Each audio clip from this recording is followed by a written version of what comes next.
मेरी माताओं बहनों की जिंदगी में सोना वो सिर्फ शो करने के लिए नहीं होता है, उसके स्वाभिमान से जुड़ा हुआ है। उसका मंगलसूत्र वो एक सोने का कीमत का मुद्दा नहीं है, उसके जीवन के सपनों से जुड़ा हुआ है। उन्होंने कहा है कि अगर कांग्रेस की सरकार बनेगी तो हर एक की प्रॉपर्टी का सर्वे किया जाएगा। हमारी बहनों के पास सोना कितना है उसकी जांच की जाएगी। हमारे आदिवासी परिवारों में चांदी होती है, सिल्वर कितना है उसका हिसाब लगाया जाएगा। ये जो गोल्ड है बहनों का और जो संपत्ति है, ये सबको समान रूप से वितरित कर दी जाएगी। भाइयों बहनों, इन दिनों जो लोग कांग्रेस छोड़कर के बाहर निकले हैं, वे एक बात बड़ी गंभीरता से बताते हैं। वो सारे लोग कह रहे हैं कि कांग्रेस अब कांग्रेस नहीं रही है। अब कांग्रेस अर्बन नक्सलों के कब्जे में चली गई है। कांग्रेस अब वामपंथियों के चंगुल में फंसी हुई है। तो हमारे एक मित्र ने उनको पूछा कि आप ये कैसे कहते हैं? तो उन्होंने कहा उनका मैनिफेस्टो देख लीजिए, इस बार का कांग्रेस का मैनिफेस्टो देख लीजिए। कांग्रेस ने अपने मैनिफेस्टो में जो कहा है वो चिंताजनक है, गंभीर है, और ये माओवाद की सोच को धरती पर उतारने की उनकी कोशिश है। उन्होंने कहा है कि अगर कांग्रेस की सरकार बनेगी तो हर एक की प्रॉपर्टी का सर्वे किया जाएगा।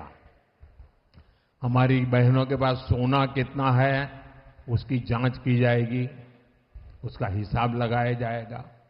हमारे आदिवासी परिवारों में चांदी होती है, सिल्वर कितना है उसका हिसाब लगाया जाएगा। सरकारी मुलाजिमों के पास कितना जगह है, क्या है, पैसे कहां है, नौकरी कहां है, उसकी जांच की जाएगी। इतना ही नहीं, आगे क्या कहा है, ये जो गोल्ड है बहनों का और जो संपत्ति है, ये सबको समान रूप से वितरित कर दी जाएगी। क्या ये आपको मंजूर है? क्या आपकी संपत्ति सरकार को हड़पने का अधिकार है? क्या आपकी संपत्ति को, आपने मेहनत करके कमाई हुई संपत्ति को सरकार को ऐंठने का अधिकार है? क्या उस संपत्ति को मेरी माताओं बहनों की जिंदगी में सोना वो सिर्फ शो करने के लिए नहीं होता है, उसके स्वाभिमान से जुड़ा हुआ है।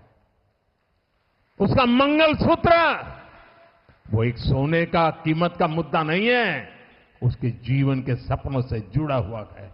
तुम उसे छीनने की बात कर रहे हो अपने मैनिफेस्टो में? गोल्ड ले लेंगे, सबको वितरित कर देंगे। और पहले जब उनकी सरकार थी उन्होंने कहा था कि देश की संपत्ति पर पहला अधिकार मुसलमानों का है। इसका मतलब ये संपत्ति इकट्ठी करके किसको बांटेंगे? जिनके ज्यादा बच्चे हैं उनको बांटेंगे। घुसपैठियों को बांटेंगे। क्या आपकी मेहनत की कमाई का पैसा घुसपैठियों को दिया जाएगा? आपको मंजूर है? ये कांग्रेस का मैनिफेस्टो कह रहा है कि वो माताओं बहनों का सोने का हिसाब करेंगे, उसकी जड़ती करेंगे, जानकारी लेंगे और फिर उस संपत्ति को बांट देंगे। और उनको बांटेंगे जिनको मनमोहन सिंह जी की सरकार ने कहा था कि संपत्ति पर पहला अधिकार मुसलमानों का है। भाइयों बहनों, ये अर्बन नक्सल की सोच, मेरी माताओं बहनों, ये आपका मंगलसूत्र भी बचने नहीं देंगे, यहां तक जाएंगे, मैं कहने आया हूं। साथियों, कांग्रेस में भ्रष्टाचार ही शिष्टाचार है, ये तो वागड़ के लोग अच्छी तरह जानते हैं। कांग्रेस के शासनकाल में युवाओं के सपनों के साथ खिलवाड़ किया गया। अब कांग्रेस के पेपर लीक माफिया पर भी हमारे भजनलाल जी पूरी ताकत से लगे हैं और उनको ठिकाने लगा करके रहेंगे। केंद्र सरकार ने भी इसके लिए एक कड़ा कानून बनाया है।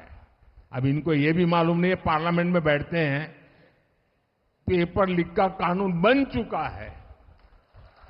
अबे घूमते फिरते हम कानून बनाएंगे। ये कानून युवाओं को धोखा देने वालों को कड़ी सजा दिलाएगा और ये मोदी की गारंटी है। साथियों, कांग्रेस ने वागड़ इलाके को भी सड़क, रेल और दूसरी कनेक्टिविटी से हमेशा वंचित रखा। आपको ऐसी सुविधाएं देना ये मोदी की गारंटी है। हमने रतलाम डूंगरपुर रेल लाइन को वाया बांसवाड़ा से जोड़ने का काम शुरू करवाया। इस काम को भी कांग्रेस ने बरसों तक लटका कर रखा था। उदयपुर, बांसवाड़ा और डूंगरपुर को शामला जी गुजरात के साथ जोड़ने वाले नेशनल हाईवे से भी बहुत फायदा हो रहा है। उदयपुर में कनेक्टिविटी सुधारने के बहुत सारे काम हो रहे हैं। इसमें हाईवे, रेलवे के कई प्रोजेक्ट शामिल है। बांसवाड़ा में पावर प्लांट भी बन रहा है। 4 जून के बाद ऐसे हर काम को तेजी से पूरा किया जाएगा। साथियों, बीते साल में बहुत कुछ हुआ है, लेकिन अभी हमें विकसित भारत बनाने के लिए बहुत कुछ करना है। मोदी का मिशन है 24/7 फॉर 2047। मैं आपको भी इस मिशन से जुड़ने के लिए आमंत्रित कर रहा हूं और इसके लिए 26 अप्रैल को भारी मतदान जरूरी है। बांसवाड़ा से हमारे साथी भाई महेंद्र मालवीय, उदयपुर से मन्नालाल रावत संसद पहुंचेंगे तो मोदी के मिशन को मजबूत करेंगे। और हां, आपको बागीदोरा उपचुनाव में भाजपा प्रत्याशी सुभाष तमोलिया जी को भी अपना प्रचंड समर्थन देना है। आप घर घर जाना और सबको कहना मतदान अवश्य करें। कहेंगे? मतदान करने के लिए कहेंगे?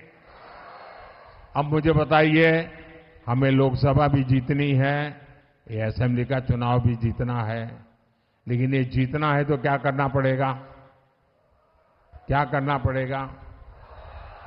ज्यादा से ज्यादा मतदान करना पड़ेगा। करेंगे?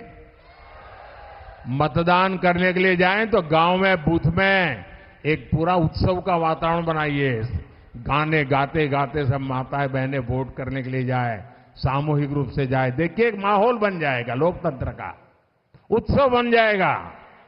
और दूसरा काम, हर किसी का एक ही संकल्प होना चाहिए, हम हमारा पोलिंग बूथ जीत के रहेंगे।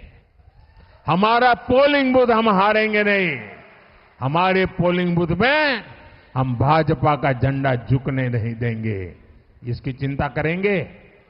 पक्का करेंगे? अच्छा, मेरा एक काम करेंगे?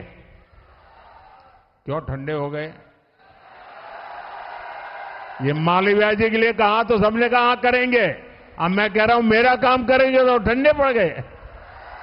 जरा हाथ ऊपर करके बताइए, मेरा काम करेंगे? पक्का करेंगे?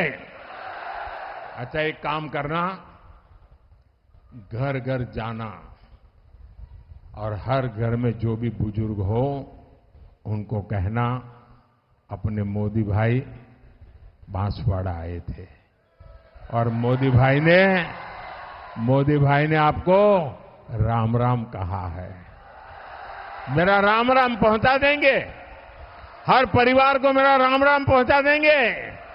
बोले भारत माता की, भारत माता की, भारत माता की। बहुत बहुत धन्यवाद। 26 वर्षों में 17,000 से अधिक डॉक्टर बना चुका बिहार एवं झारखंड के छात्रों एवं अभिभावकों के बीच सर्वाधिक विश्वसनीय एवं लोकप्रिय संस्थान गोल, नेशंस लीडिंग इंस्टीट्यूट। हमारा विश्वास गोल के साथ।